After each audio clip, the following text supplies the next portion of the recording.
Здравствуйте, уважаемые ученики! Департамент по чрезвычайным ситуациям города Алматы проведет с вами интерактивный урок в онлайн-режиме. Темы занятия: неструктурное сейсмоусиление в зданиях и помещениях, использование наглядного пособия 4D-плакатов, дополненная реальность, обучающих действиям при землетрясении и пожарах, правила поступления в Кукшетауский технический институт. В предыдущих темах мы рассказывали действия населения до землетрясения, во время землетрясения, а также после землетрясения. Сегодняшняя наша тема будет направлена на неструктурное сейсмоусиление в зданиях и помещениях. То есть, что опасно внутри помещения? Все тяжелое, что висит на стенах и потолке. Это кондиционеры на окнах, лампы, люстры, предметы на стенных полках, картины, зеркала, часы настенные, подвешенные растения. То есть вот эти предметы полностью, то, что сказали, во время землетрясения будут угрожать нам опасность. А также стекла, которые могут разлетаться во время землетрясения. Это оконные стекла, застекленные двери, аквариумы, зеркальные дверцы шкафов, застекленные перегородки и навесные шкафы с зеркальными или застекленными дверцами. То есть во время землетрясения эти осколки могут разлетаться с большой скоростью и в разные направления, тем самым повредить жизненные органы человека.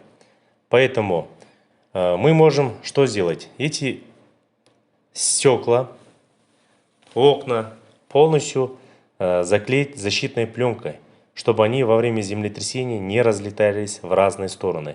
Они могут сломаться, упасть и так далее, но тем самым мы можем обезопасить свое здоровье и жизнь. Во время землетрясения все предметы внутри дома будут скользить, двигаться, падать в разных направлениях, поэтому мы должны ее заранее обезопасить. Потому что внутри дома достаточно опасностей, угрожающих здоровью и даже жизни. Как вы видите на картине, вот эти стеллажи, шкафы, люстры, картины, все будет падать. Тем самым повредит жизненные органы человека. Что надо сделать? Найти опасности внутри своего класса и дома, которые могут возникнуть во время землетрясения, то есть составить список опасностей. Список опасностей: не стоять возле окна, не ходить по разбитым стеклам, не находиться вблизи шкафов, падающих предметов, а также быстро разжигающие или удушающие вещества. Вы должны избавиться от таких вещей и решить, как можно быстро устранить опасности, перечисленные в вашем списке, и начать действовать. В первую очередь, прикрепи тяжелые предметы и оборудование надежными креплениями к прочным стенам или поверхностям. Как вы видите, Г-образные уголки здесь прочно начинают работать. Если вы самостоятельно не можете это сделать, попросите старших, братьев или родителей. Переместите тяжелые предметы вниз, чтобы во время землетрясения они не падали на вас. Переместите парты и мебель подальше от окон. То есть есть защитная пленка, которую я ранее говорил. Если вы ее заклеите, то есть вы сделаете уже не один, а два шага вперед. То есть во время землетрясения эти осколки, как я ранее говорил, не будут разлетаться в разные стороны и направления. Также телевизор можно закрепить в кронштейны и зафиксировать, чтобы во время землетрясения телевизор, компьютер и так далее не падали на вас. После всего, как вы все сделали, если произошло землетрясение, как вести себя после землетрясения? В первую очередь сохранять спокойствие, не паниковать, избегать разбитых стекол, обрушающих зданий, оборванных линий электропередач, чтобы вы не касались. Оказать первую помощь тому, кто ранен или кто требует или просит помощи. Внутри помещения соблюдать осторожность, проверить, лежит ли на месте телефонная трубка. Если нет, то есть это будет радиотелефон и так далее, чтобы она лежала на месте, чтобы в экстренных ситуациях, чтобы вы успели позвонить. Проверить, нет ли пожара. Если имеются очаги возгорания, принять соответствующие действия, позвонив по номеру 101, пожарная служба. Проверить, нет ли утечки газа, воды, а также обрыва электрических проводов. Если есть утечка газа, не зажигать спички, свечи, зажигалки, не пользоваться электрическими приборами и выключателями. Открыть окна, покинуть здание, оперативно здание, то есть покинуть оперативно здание и сообщить о возникшей ситуации по номеру 112. Следующая тема интерактивного урока – использование наглядного пособия 4D плакатов, дополненная реальность обучающих действиям при землетрясении и пожарах. Для этого необходимо скачать бесплатное приложение «Азбука безопасности 4D». Вы ее можете скачать в Play Market, а также App Store. Находим «Азбука безопасности 4D», запускаем приложение на устройстве, выбираем язык, после этого наведите камеру устройства на плакат и посмотрите анимацию. То есть в данном случае вы видите 10 простых шагов при землетрясении. Азбука безопасности в 4D включает в себя комплекс мер, целью которых является донести человеку в информационном характере, как обеспечить безопасность и сохранность здоровья при чрезвычайных ситуациях.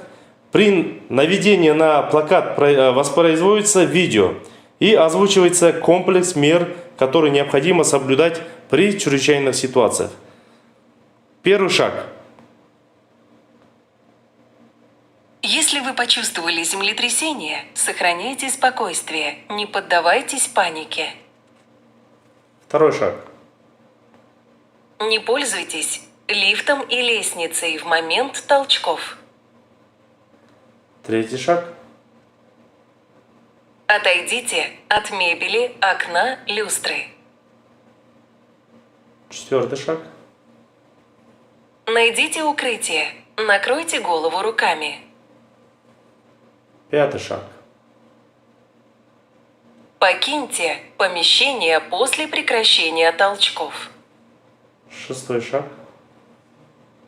Отключите перед уходом воду, газ, электричество. Седьмой шаг. Возьмите тревожный чемоданчик. Необходимо подготовить заранее.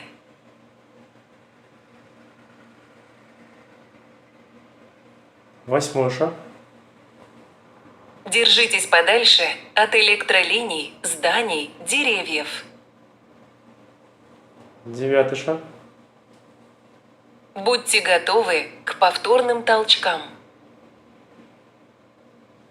И 10-й шаг. Окажите помощь детям, престарелым, людям с ограниченными возможностями.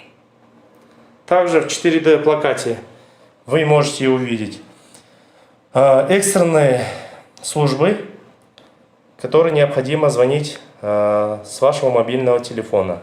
Противопожарная служба 101, полиция 102, скорая медицинская помощь 103, служба газа 104, служба спасения 109, единая дежурная диспетчерская служба 112. А также для консультации вы можете получить Open Алматы по номеру 1308 338 33 88. А также вот пособие для скачивания мобильного приложения Азбука безопасности 4D.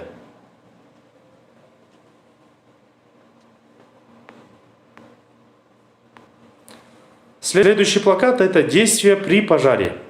Конечно, при любых чрезвычайных ситуациях вы должны сохранять спокойствие. Здесь показано 5 основных шагов, что необходимо делать при возникновении пожара. Так, поехали. Первый шаг.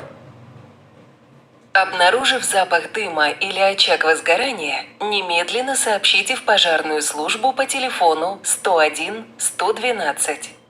Точно назовите свой адрес и фамилию. Второй шаг. Не поддавайтесь панике. Уходите скорее от огня по эвакуационным указателям, используя основные и запасные пути эвакуации. Ни в коем случае не пользуйтесь лифтом. Третий шаг. Если нет возможности эвакуироваться, то от защиты тепла и дыма необходимо надежно загерметизировать свое помещение, плотно закрыть входную дверь, заткните щели двери изнутри помещения, используя при этом любую ткань. Закройте плотно окна и форточки. Отверстия и щели дверей заткните тряпкой и постоянно ее смачивайте водой. Четвертый шаг. Если помещение наполнилось дымом, передвигайтесь на четвереньках, прикрыв рот и нос влажной тряпкой, носовым платком или рукавом от рубашки в сторону окна и находитесь около окна. Привлекайте к себе внимание любым способом. И завершающий пятый шаг. По пути за собой плотно закрывайте двери и незамедлительно покиньте здание. Уважаемые ученики, то, что вы только что увидели, это вот реальность, которую вы можете не то что запомнить и сохранить. То есть здесь идет и звуковая, и информационная, то есть можете запомнить. Также здесь в приложении можете увидеть, как скачать бесплатное приложение «Азбука безопасности 4D». Как я ранее говорил, App Store, а также Google Play, то есть в Play Market. Также запустить приложение на устройстве, выберите язык, наведите камеру на устройстве на плакат и посмотрите анимацию. То есть будет очень интересно и увлекательно.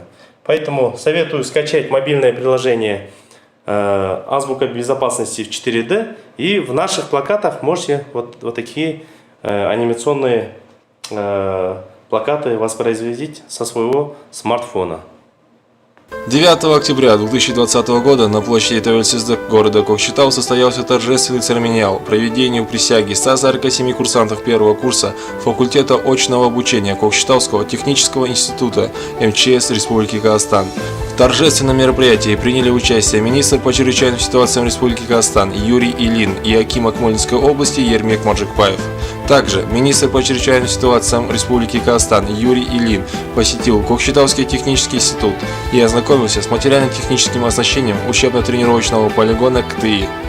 Я думаю, надолго запомнится молодым людям, что в знаменательный день, сегодняшний 2020 год, с вновь образованием, восстановлением Министерства по чрезвычайным ситуациям и 25-летием образования государственной системы предупреждения чрезвычайной ситуации, им удостоена такая честь принять присягу для дальнейшего прохождения службы в Министерстве по чрезвычайным ситуациям. Сегодня я пожелал молодым ребятам, которые связали свою судьбу с защитой, предупреждением и ликвидацией чрезвычайной ситуации, успехов, благополучия и, невзирая на тяжелую пандемию, чтобы все были здоровы и чтобы их судьба была благосклонна к их профессии, которую они выбрали. С 8 класса я хотел стать военным человеком. После окончания 9 класса поступил в высший многопрофильный колледж гражданской защиты.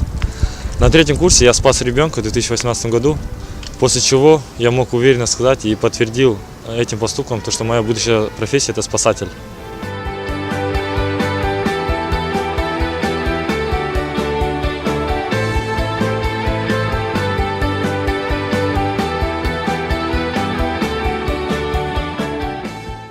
Ну и сейчас мы элемент, который посмотрели, это непосредственно учебное место, которое полигон с каждым годом обрастает новыми элементами. Задача Кокшетауского технического института наращивать учебно-материальную базу.